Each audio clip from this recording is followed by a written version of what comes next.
Hello everyone, Earl Henderson, Primordial Defense. Thank you for watching. I've got another Monday quarterback video for you. I'm going to play this video and talk about things that are going on to explain what's going on and talk about things that I think that are being done right and or done wrong.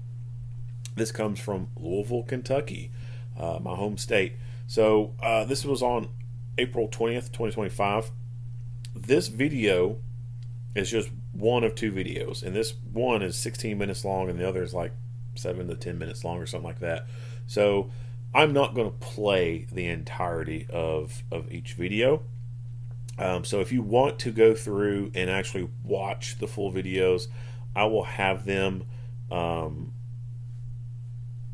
together on a different video. It's not going to have any commentary. I'm not going to be talking about anything, but it will have everything else here with the information background on this, the 911 audio calls, dispatch stuff, and then the body cam footage. So what I'm going to do in this video is I'm just going to play a little bit of the home camera and then switch over to the body cameras themselves and do the commentary on that. So let's start with the home video. So this guy was at this apartment complex beating on windows, breaking shit, and broke into this woman's house, took a knife from her kitchen, and then thankfully left.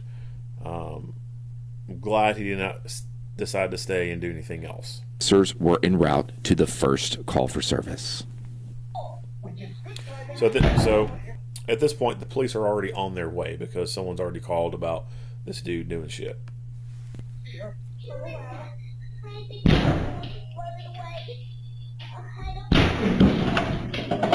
What are you doing?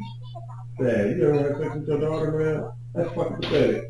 Yeah, I need the fucking knife, you know. What? Ahtume, please do not do this. Please, come here. Look, please, what are you doing? Never.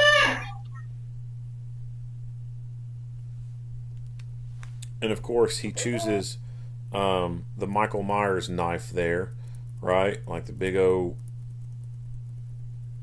stab you to death 5,000 knife. So let's talk about home defense real quick before we start getting into the officer involved shooting stuff.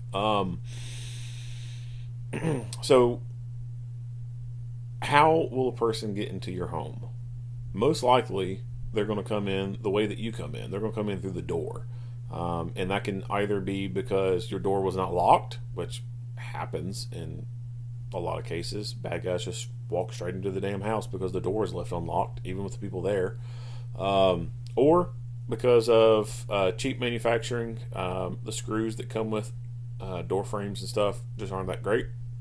And so it's relatively easy to kick a door in. And if not coming through the door, they're going to come through a window, or in some weird, unique circumstances, like these apartment complexes that have like a shared attic crawl space area. Like they can go up into their space on their side, cross over onto your side, and come down on your end. But pretty much they're going to be coming in either through a door or through a window. So how can you beefing these things up to make it harder for someone to get in? There are some laminate films that you can get to put on windows so that when someone breaks that window, all the glass doesn't shatter out super easily. It can kind of hold that glass together, kind of like if you think about if you put like window tint on your car, and you've seen like side windows with window tint get broken, all the glass just doesn't fall out, right? It's like kind of like held in place by that film. And so that's kind of the same concept here.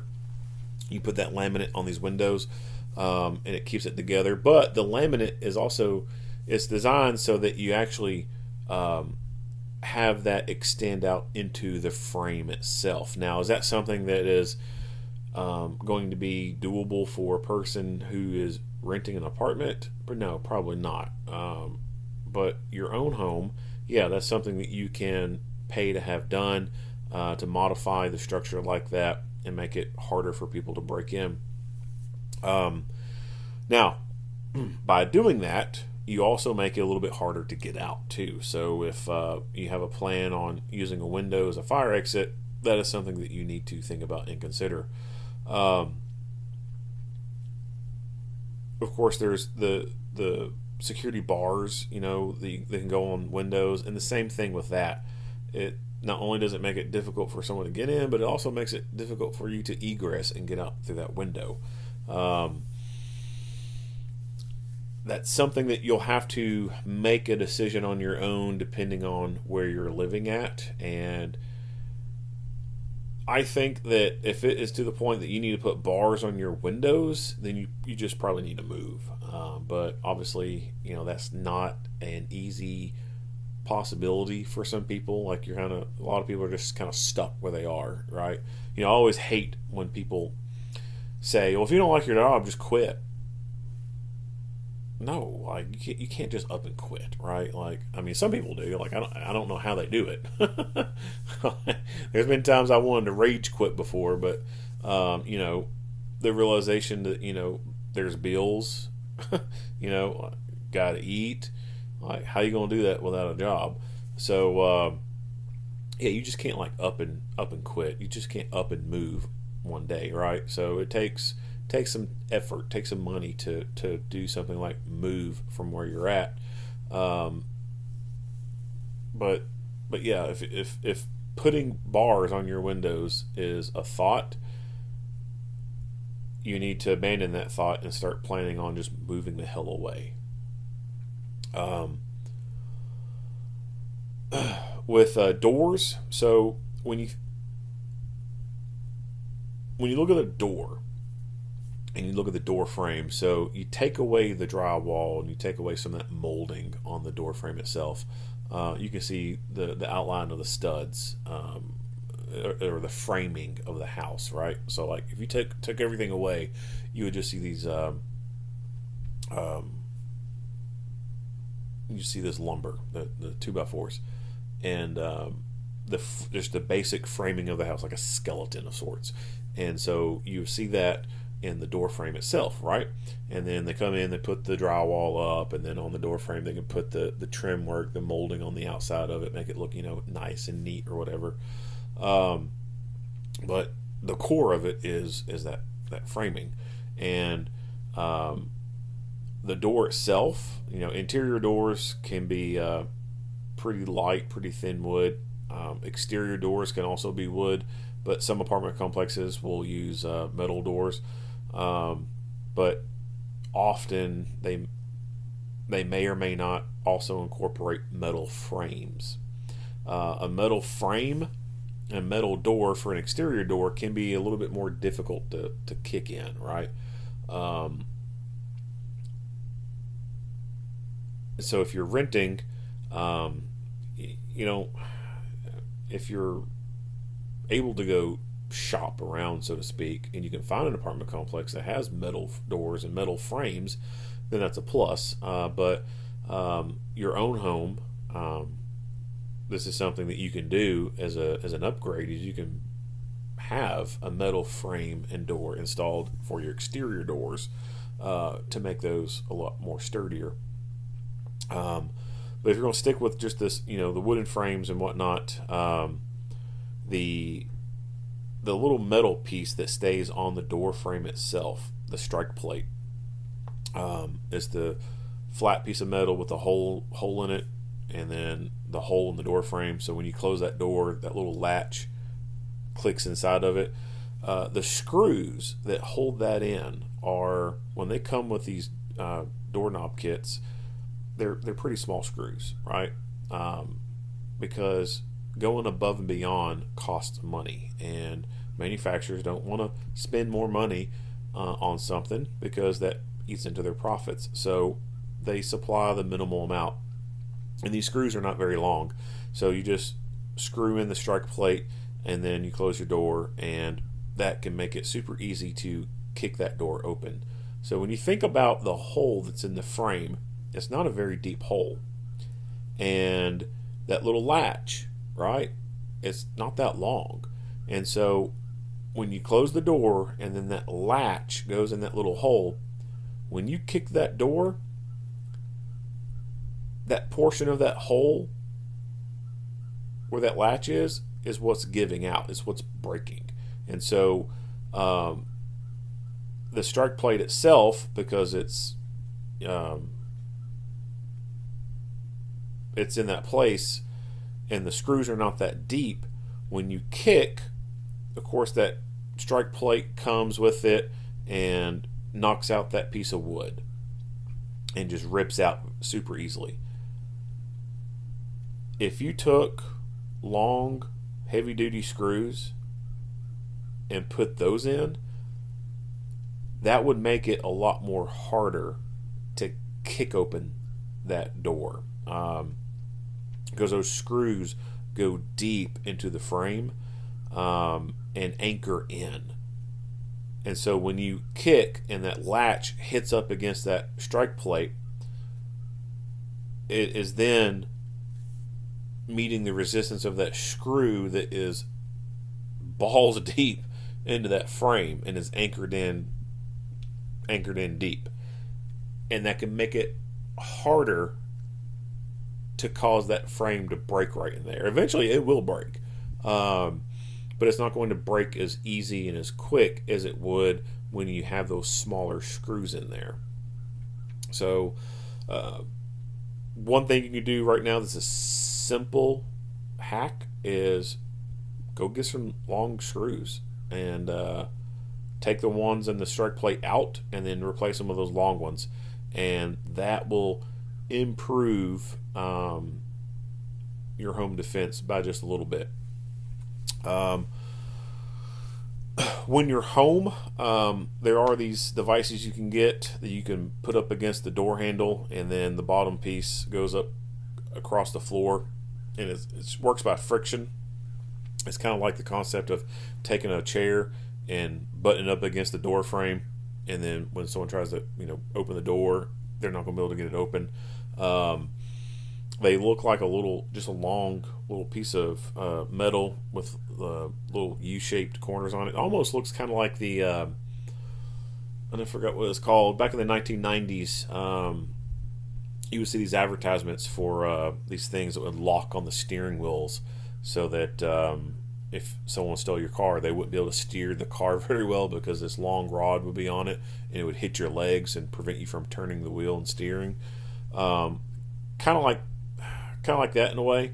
It has these, it retracts out, but like I said, it goes up under the door handle, and the other one, the other end of it has like a rubber pad on it that goes against the floor. And so when you try to kick the door in, it's a door brace is what I think they're called. It just braces that door and prevents it from coming in more easily. There's other things you can get where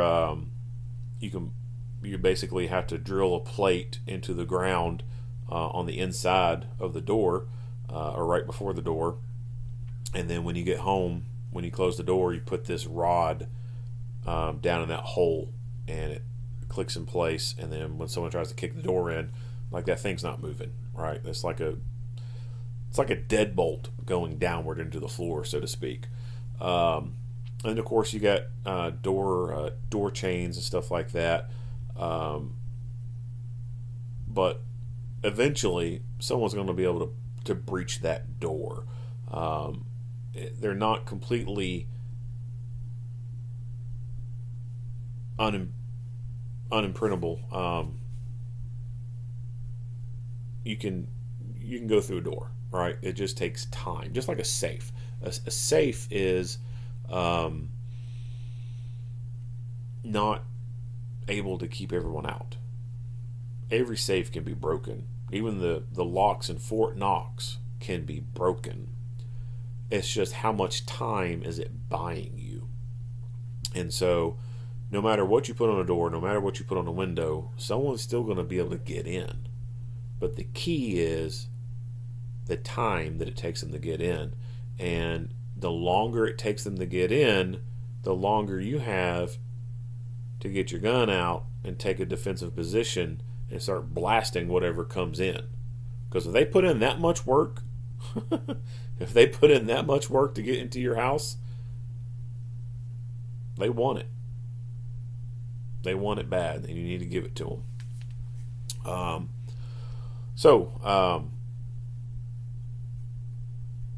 Home defense. There are some things you can do to make it harder for people to get in. You won't make it impossible, but you make it harder for them to get in, and that buys you time. Now, women, and guns, like, it is hard to get them to get over this apprehensive mindset towards guns, especially women with children.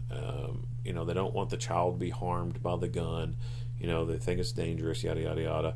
I don't know for sure how to get through to women and get them to think from a more defensive mindset.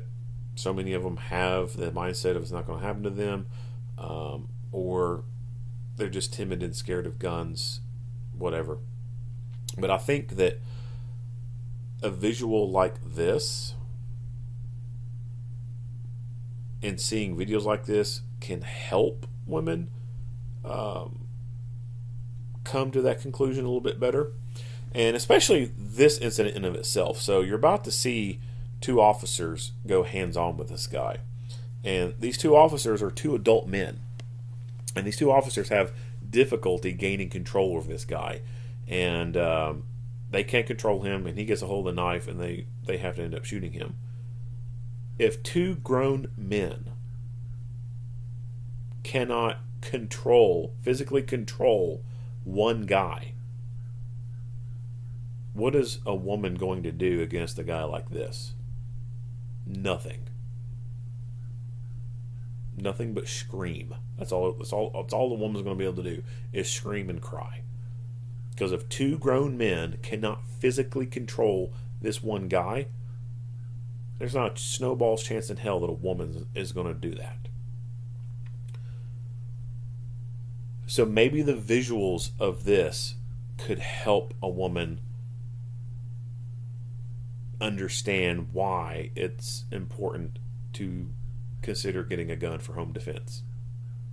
Because if two grown policemen cannot control one guy, what the hell is little old girl going to do when this dude breaks in? And she is lucky that this dude decided to go on about his business and not do anything to her. He could have very easily taken that Michael Myers knife, went in that room, and killed her before the police have arrived.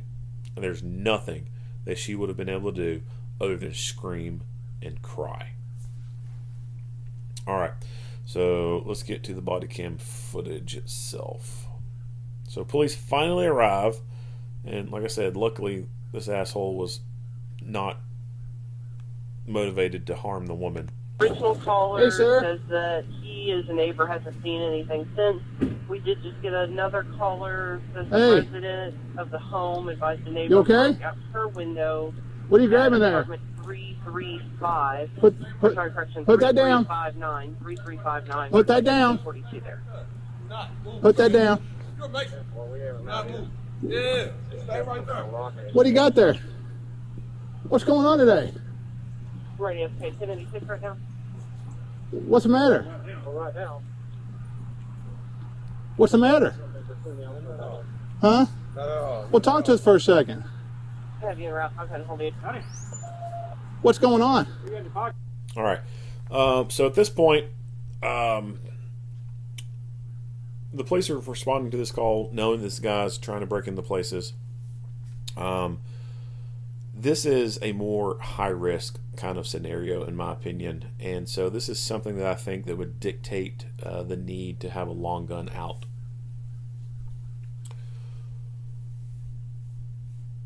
I can't remember off the top of my head if they knew whether or not he'd actually made entry into the house at this point. I think when he's getting out of the car is when you hear the dispatcher talking about it, so they may not have known right then and there that he had made entry.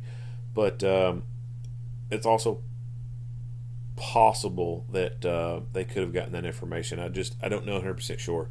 But had they known that he did make entry into this house, then 110% that should have been the trigger, so to speak, of okay, we need to get a long gun out because this guy's done made entry into a home, and Who knows what he could have gotten out of that home? Who knows if he has harmed anyone while he was in another home?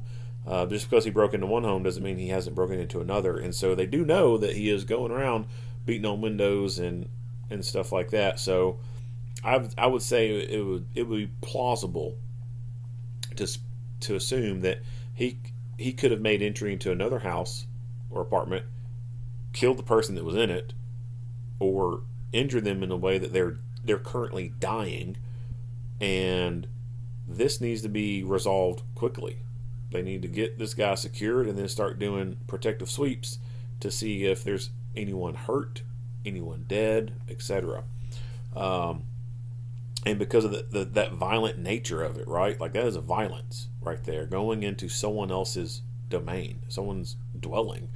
That's why under castle doctrine, you can blast somebody coming into your house. They don't have to have a weapon. I mean, the way the law is written, they could be butt naked, not a weapon in sight. But the mere fact of them being in your home is grounds for deleting them from life. So just that mere act of him going into a dwelling, again, like I said, that's violent. Like, if you're breaking into someone's dwelling, that's violence. You are invading their living space.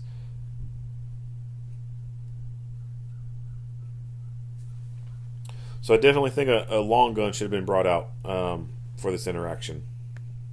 Get there. Nothing at all. Looks like a knife. It is. Okay, I'm going to tell you right now, if you reach for that knife, I'm going to shoot you. You understand that? You understand what I'm saying? But you can't arrest. So he recognizes that the dude has a knife. You know what? Here, let me back this up. Let me play this video before I start saying a bunch of stuff. We'll just play this, and then we'll go back. Radio, okay, 1086 right now. What's the matter? Right now. What's the matter? Huh? Not at all. Well, talk to us for a second. Have you around? I'm going to hold you. Howdy. What's going on? What you got in your pocket there? Nothing at all. Looks like a knife. It is. Okay, I'm going to tell you right now, if you reach for that knife, I'm going to shoot you. You understand that? You understand what I'm saying? But you can't arrest me. You Mason? I'm not You a arresting you. Mason? I'm just telling you, Are if you you reach for Mason? that knife, I'm going to shoot you. Are you a Mason? You understand that? Or are you Mason? No, I'm not a Mason. Yeah, you are. Are you? Yeah, you are. Okay. I'm Ahtume, so it don't even So, matter. what's going on with you? Nothing. She like that all the time. So what's going on with you? No. Oh, stop right there. Stop. We need to talk to you to find out what's going on. Go ahead and touch me. Put your hands behind your back. No. Put your hands behind your back. No. Put your hands behind your back. Okay. Put them on your back.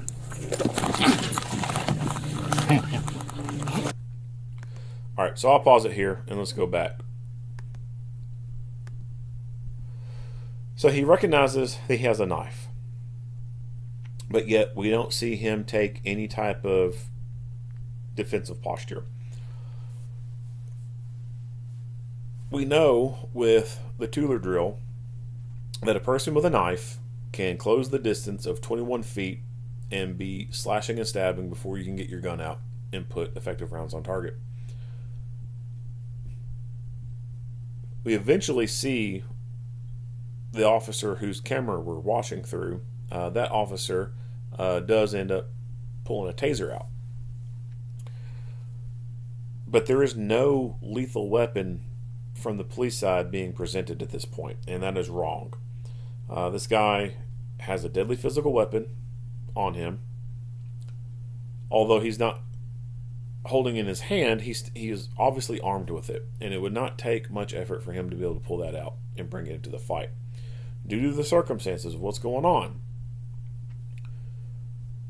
one of these officers should have had lethal cover out. There should have been a gun brought out and either held at the low ready or pointed directly at this guy. And their tone should have been a lot different. It should not have been, "Hey, what's going on? What's going on today? Like, why are you breaking into people's houses?" No, the tone should have been completely different. It should have been getting this guy at gunpoint and getting him detained. But this right here is a problem to me. Guy's got a deadly physical weapon that is obvious. It's very clear, and it's not even like it's a common knife. Right? It's not even a freaking pocket knife on the side. It is a fucking Michael Myers knife sticking out of his pocket. That is not normal. Like, people don't ordinarily walk around with a big ass kitchen knife in their pocket like that. I mean, there's people who do it, but these are people who are up to shit that they know they don't need to be up to, and they're causing problems. So this is a failure right here. There is no lethal cover for a lethal threat. I'm not You a arresting you. Mason? I'm just telling you, Are if you you reach for Mason? that knife, I'm going to shoot you. Are you a Mason? You understand that? Or are you Mason? No, I'm not a Mason. Yeah, you are. Are you? Yeah, you are. Okay. I'm Ahtume, so it don't even So, matter. what's going on with you? Nothing. She like that all the time. So, what's going on with you? Oh, stop right there. Stop. We need to talk to you to find out what's going on. Go ahead, touch me. Put your hands behind your back. No. Put your hands behind your back. No. Put your hands behind your back. Okay. Put 'em on your back. Now, he lost his taser. So let's go back and we'll do this frame by frame. Put 'em on your back. So he had the taser out.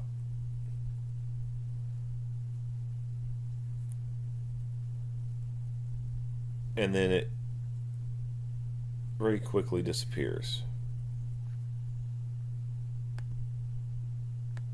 Go ahead, touch me. So we see it right there.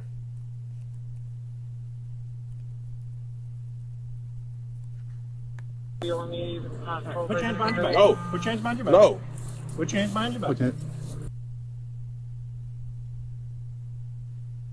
Put 'em on your back. And very quickly, it's not there anymore. I don't know if he even actually holstered this thing or not. It's possible. But very quickly, that taser went out of view. And I think that had they did a quicker deployment on a taser, that this whole situation could have ended a lot differently. This guy was resisting arrest and armed with a deadly weapon. It would have been justified, in my opinion, for them to go ahead and deploy taser on this guy to take him into custody. So that could be another failure right there, right? Like, had the utilization of less lethal been used, they could have achieved NMI, neuromuscular incapacitation, locked him up where he cannot grab a knife, handcuff him, and then remove the knife from him.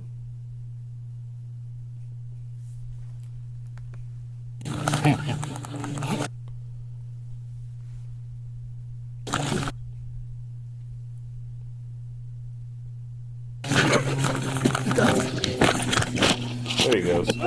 See, I thought he had dropped it to the ground. So he picks it up off the ground over here.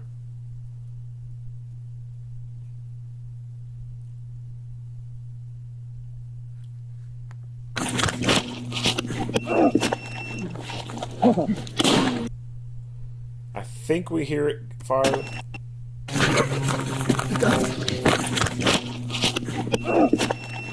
So you hear a couple of clicks. So that Taser 10, the Taser 10 is pretty cool. And so it works a little bit differently, and you don't hear the loud pop and cackle, so to speak, like you do with the older models. But I think that 2 clicks we heard was him firing it.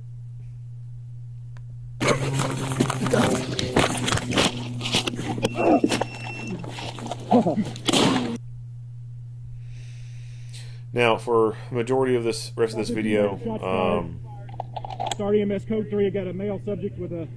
because the camera fell off, we just captured this guy. And this is one reason why I don't like magnetic mounts for the body camera, because it just allows the camera to become knocked off more easily. All right. Stay here. I'm gonna get. The only reason why the magnetic mounts exist is because of these agencies who don't want the uniform shirts to be altered in any way, and they want to have this cleaner looking appearance with the body camera on a patrol uniform shirt. I just don't think the magnetic mounts are the way to go. There's different mounts from Axon that you can get, and I think those are way better than the magnetic mount. Here is from the second officer.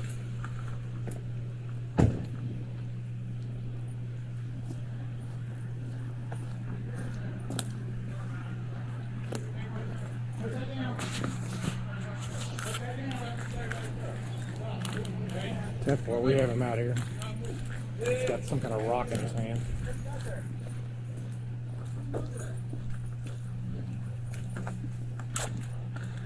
Well, right now. What's the matter? None at all. None? Not at all. None at all. Howdy. What you got in your pocket there? None at all. Looks like a knife. It is. Okay, I'm going to tell you right now, if you reach for that knife, I'm going to shoot you. You understand that? You understand what I'm But saying? you can't arrest me. You Mason? I'm not You arresting you. Mason? I'm just telling you, if Are you you reach for that knife, I'm going to shoot you. Are you a Mason? You understand that? Or are you Mason? No, I'm not a Mason. Yeah, you are. Are you? Yeah, you are. Okay. I'm a Ahtume, so it don't even So, matter. what's going on with you? Nothing. She write that all the time. 5:15, Baker. You can cancel the tone. We're 10:06 right this minute.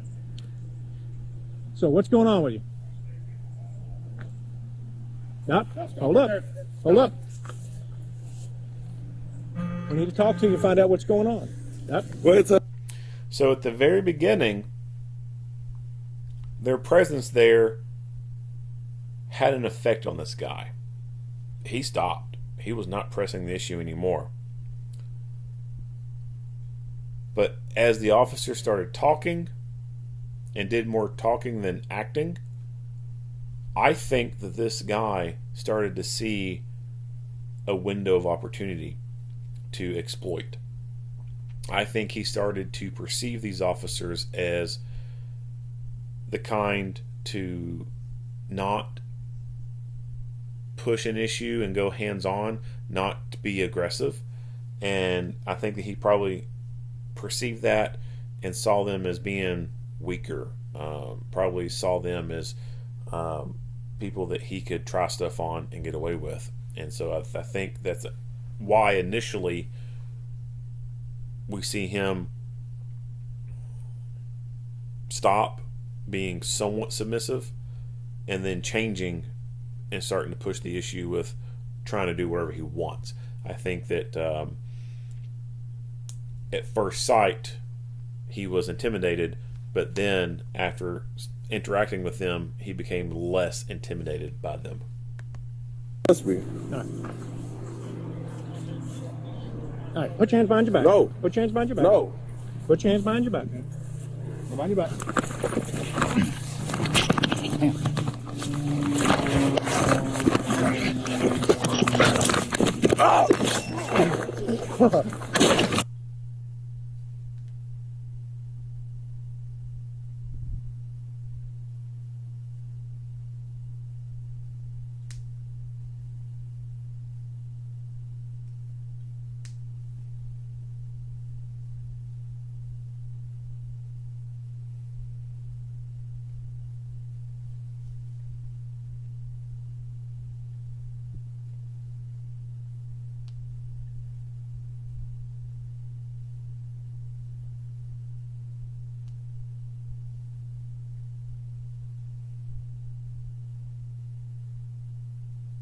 515 Baker, shots fired.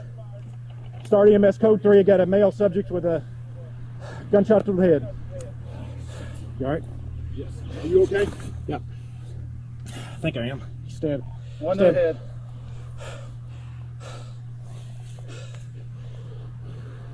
Alright. Stay here. I'm gonna get bandage.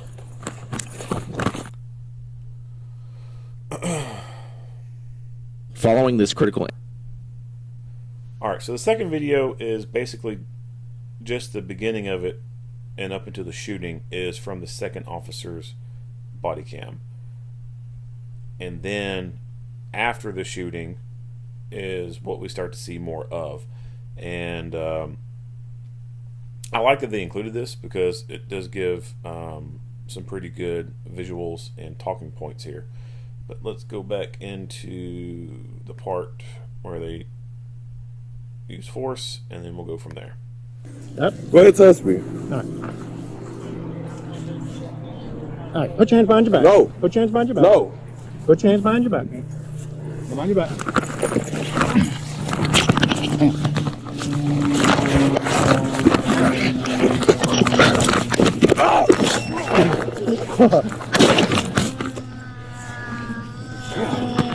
You okay?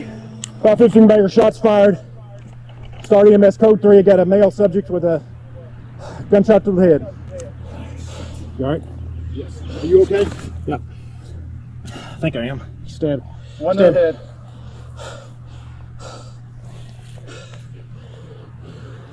Alright. Stay here. I'm gonna get bandage.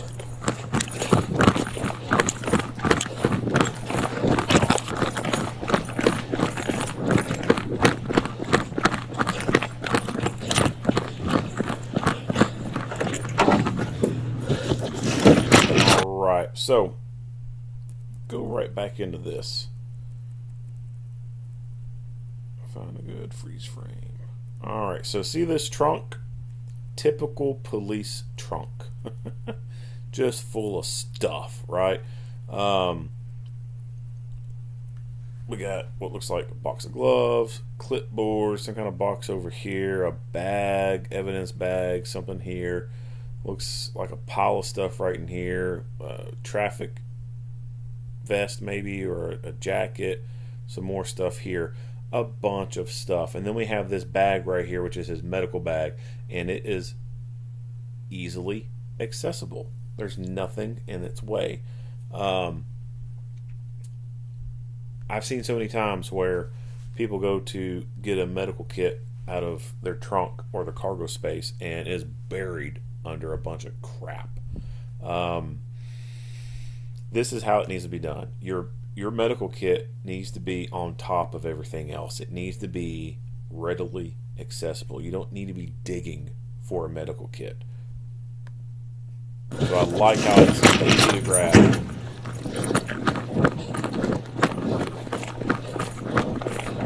And it's a pretty big bag too. It's got a lot of goodies in there.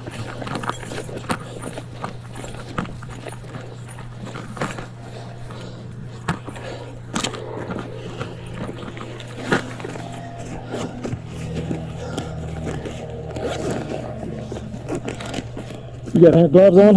No. Put gloves on.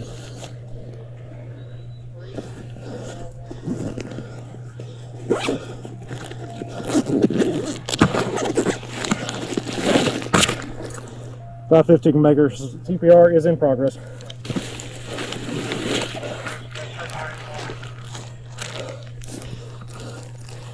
Do a cycle and let me get a pulse.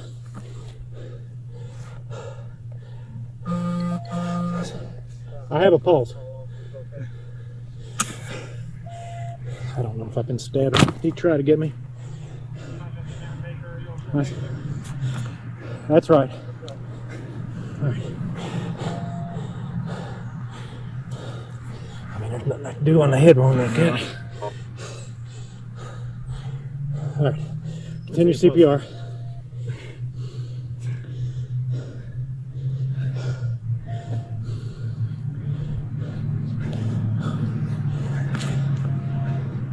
.515 Baker, notify those that need to notify officer involved.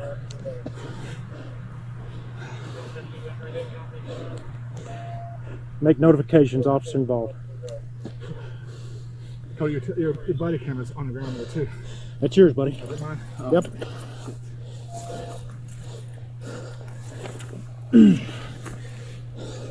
All right. Put it on. I'm gonna check pulse. All right.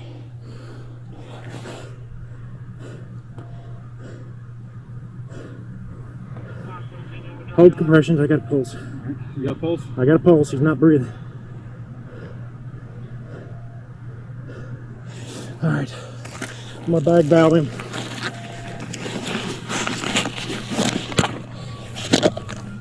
Now that is a pretty cool bag valve mask. I have thought about getting one of these. I know that they're on Chinook Medical, and it is a bag valve mask that fits into this little tin can.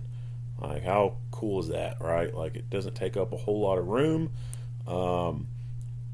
but you get to have a complete bag valve mask kit with your trauma bag. Because the bag valve masks are usually, they're pretty big, pretty bulky, and so this thing, you can tell from its size, when it's compressed inside this little container, it doesn't take up a whole lot of space. But once it pops it open, he has a bag valve mask that can be used on adults. Again, I forget the name of the brand, but I know that on Chinook Medical they've got them. You all right? All right.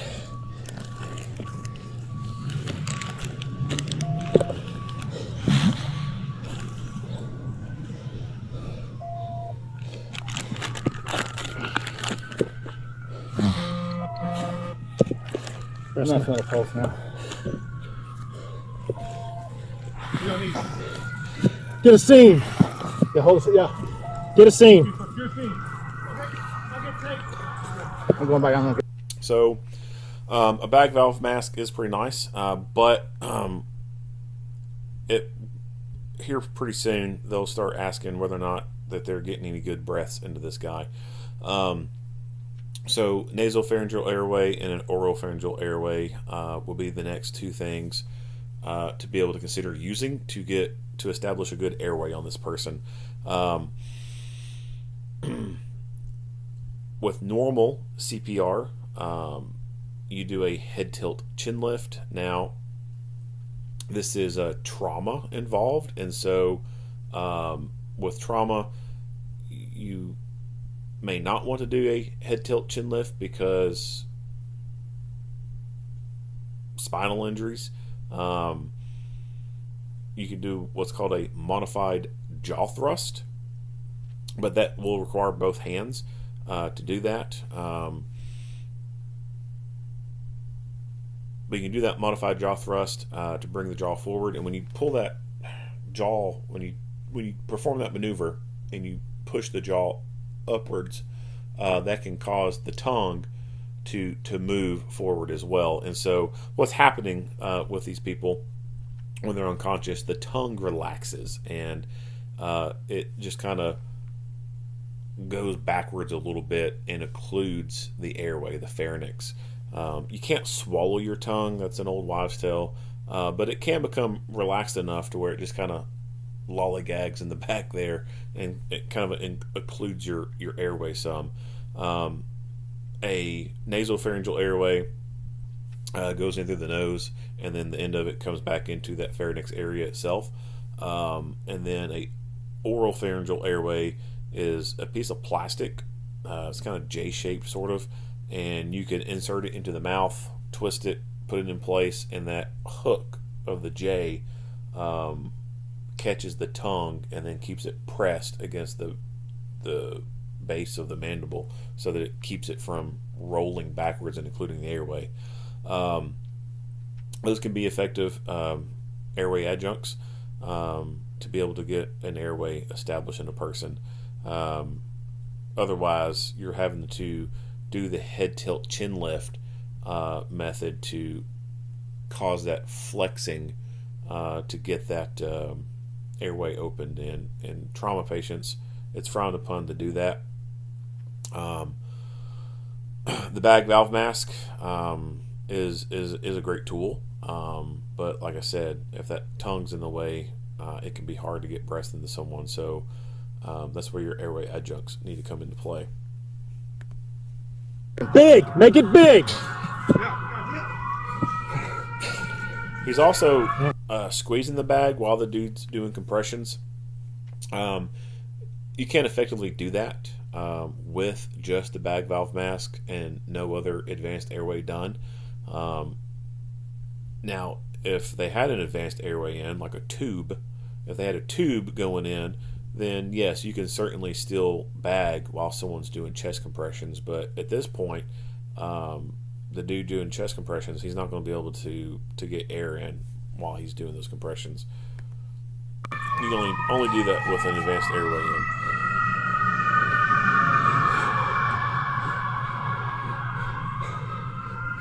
No. All right. 2 in. Could you tell if the breaths are going in good? I can't tell.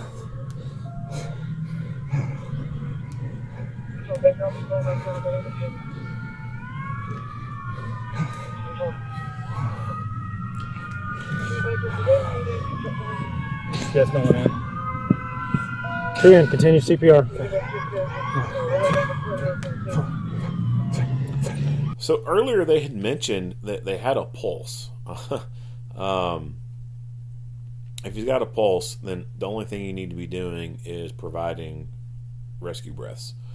And so this really goes back to training. CPR AD training is pretty basic, and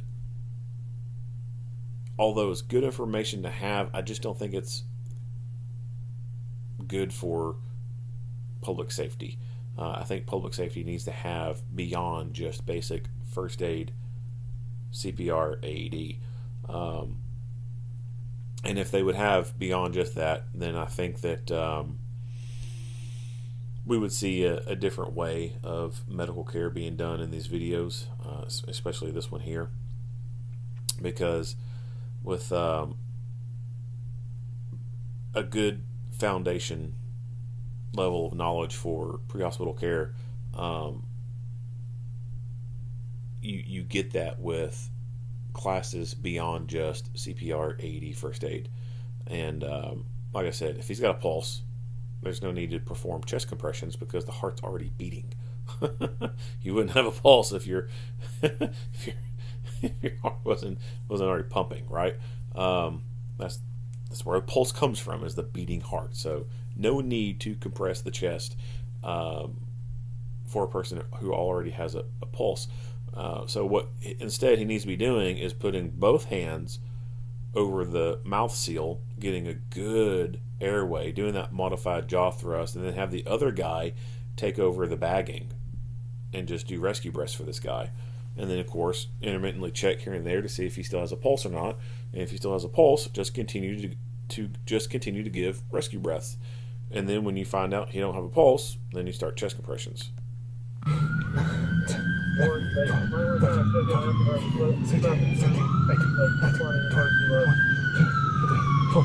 But in a basic CPR AD first aid class,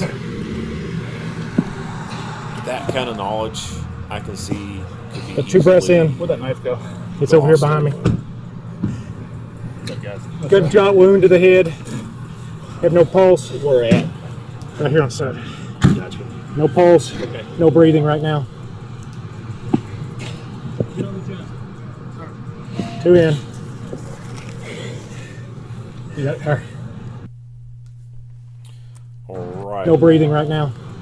That is it. So I really liked this guy's medical kit, and like I said, it's a big bag, and so that makes me wonder if this is like a personal bag, because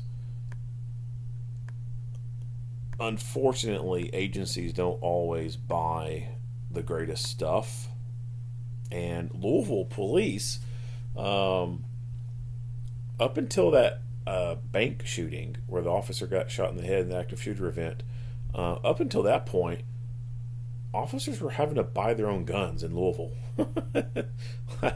Which blew my mind. Freaking the largest city in Kentucky, I don't know about the largest police force. I think KSP is the largest police force, but out of the largest city in Kentucky, the police working in that city were having to buy their own damn guns. Like, what?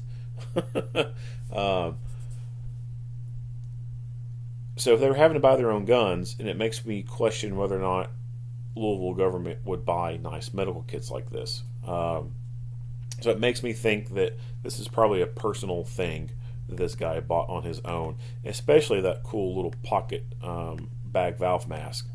Maybe that's what it's called, is a pocket bag valve mask. And if he bought all this stuff on his own, good on him. Good money spent.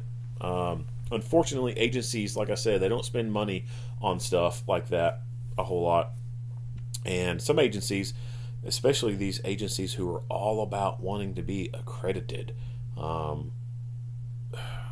if you have an agency who has got a hard-on for wanting to be an accredited agency, number one, you need to think about going to a different agency, because that admin sucks. But for these agencies that got such a hard-on for wanting to be accredited, they will do check-the-box things to meet that requirement to become accredited. If the accreditation process says that every car and all these places in the station need to have medical kits, they will do the bare minimum and buy first aid boxes, like standard first aid box that you buy at Walmart. They will get those and put them in all those places that need to be able to check the box on getting their accreditation. And there's places, literally, there are places out there where you will find a first aid box still in the plastic wrapper, the cellophane wrapping, and you may even see little notes written on the outside of it: "Do not open." Shit you not, I've seen it. I've seen it with my own eyes. I've seen a fucking first aid box with a cellophane wrapper still on it, and someone took Sharpie and wrote on the outside of it, "Do not open." Why? Because it was there to check the box for an accreditation purpose. When the auditor comes around checking these things, they see that there's a first aid box and they check the box. Okay, you have a first aid box here, here, and in here. Okay, good. Check box, check box, check box. That's the only reason they had that damn thing there. So when it comes to good stuff, you may have to spend your own money on that. And when it comes to pre-hospital care and there's gunplay involved, you have to realize that EMS and fire are not going to come to that scene until they are told that it's clear. And sometimes in the confusion of things, that communication may not be relayed quickly enough, or may not be get relayed at all because someone thought that someone else did it. Or even if it is relayed, there's still the response time involved. 7 minutes it could take for an ambulance to get to you. You could bleed out in 90 seconds. So it makes sense to have the good stuff with you so that you don't have to wait for someone else to bring stuff to you. If you can be self-sustained like that, great.